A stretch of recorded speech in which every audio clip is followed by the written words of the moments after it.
হাজারো দ্বীনি শিক্ষা প্রতিষ্ঠানের ভিড়ে আমাদের এই প্রাচীনতম চকরিয়ার একটি অন্যতম দ্বীনি শিক্ষা প্রতিষ্ঠান সালমান ফার্সি কোরআনে হেফজখানা, যেখানে অন্তত অর্ধ শতাধিক এতিম শিশু রয়েছে। আবার যারা সচ্ছল পরিবারের, এমন পরিবারেরও শতাধিক শিক্ষার্থী রয়েছে এই শিক্ষা প্রতিষ্ঠানে। অন্তত 10 জনের মতো শিক্ষক রয়েছেন এই শিক্ষা প্রতিষ্ঠানে। এমন একটি দ্বীনি শিক্ষা প্রতিষ্ঠানে আমরা আজকে এই ইফতার মাহফিলের আয়োজন করতে পেরে আমরা অনেক আনন্দিত। তো আমাদের আজকের এই ইফতার মাহফিলে আমাদের মধ্যে প্রধান অতিথি হিসেবে উপস্থিত হয়েছেন চকরিয়া উপজেলা বিএনপির সাধারণ সম্পাদক, তারুণ্যদীপ্ত একজন প্রকট রাজনৈতিক নেতা, চকরিয়ার একেবারে মাঠে ময়দানে যার নাম অনায়াসে চলে আসে, একজন বিতর্কের ঊর্ধ্বে উঠে যিনি রাজনীতিতে এখনো পর্যন্ত ঠিকই থেকে চকরিয়া উপজেলা বিএনপির সাধারণ সম্পাদকের দায়িত্ব পালন করে নেতৃত্ব দিয়ে যাচ্ছেন এম মোবারক আলী, তার আগমনে আমরা অত্যন্ত আনন্দিত।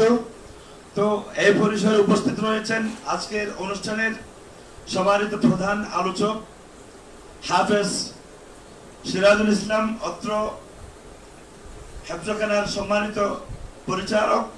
আমার ডানে এবং বামে উপস্থিত রয়েছেন এই হেফজখানার অনেক শিক্ষক। উপস্থিত রয়েছেন আমাদের চকরিয়ার বহুল প্রসিদ্ধ ঠিকাদার আমাদের বাবু ভাই, আমাদের বিশিষ্ট ব্যবসায়ী আলহাজ ফজল ভাই, তারপরে আছেন আমাদের চকরিয়া পূরক বিদ্যাপীঠের সম্মানিত শিক্ষক এবং চকরিয়া সাংবাদিক ফোরামের সাধারণ সম্পাদক রিদওয়ানুল হক আমার ডান পাশে আছেন। উপস্থিত রয়েছেন চকরিয়ায় কর্মরত সাংবাদিক মোহাম্মদ নুরুদ্দুজা। তো আমরা আলোচনার, যেহেতু এখানে আলোচনা শুরু করতে গেলে কিন্তু আমাদের অনেক আগে থেকে অনুষ্ঠানের শুরু হবার কথা ছিল, তারপরে যেহেতু ইফতার মাহফিল আমরা আলোচনা করব খুবই সংক্ষিপ্ত পরিসরে। আমরা প্রধান অতিথির পরেই মোনাজাত পরিচালনা করবেন আমাদের মাদ্রাসার পরিচালক জনাব হাফেজ সিরাজুল ইসলাম। তো এই পর্যায়ে আমি অত্র প্রতিষ্ঠান, যে প্রতিষ্ঠান আলোকিত চকরিয়া .com, এই প্রতিষ্ঠানের আদলে আমাদের কোনো চাওয়া পাওয়া নেই।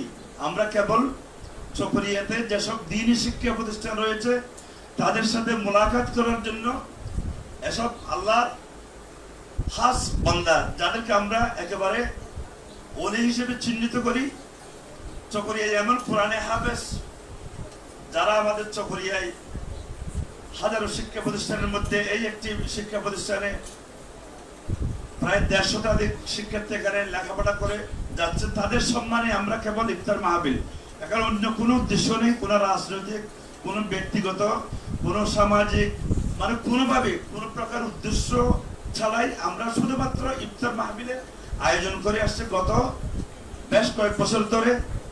আজকের আমরা সুযোগ পেয়েছি এই মাদ্রাসা ইফতার মাহফিল করার, আমরা ইনশাল্লাহ করতে পেরে খুবই আনন্দ অনুভব করছি। আমাদের প্রধান অতিথি উপস্থিত হয়ে আমাদেরকে আনন্দিত করেছেন সম্মানিত পরিচালক হাফেজ সিরাজুল ইসলাম, ওনার ঐকান্তিক বদান্যতায় আজকের এই পর্যন্ত আমরা আসতে পেরেছি।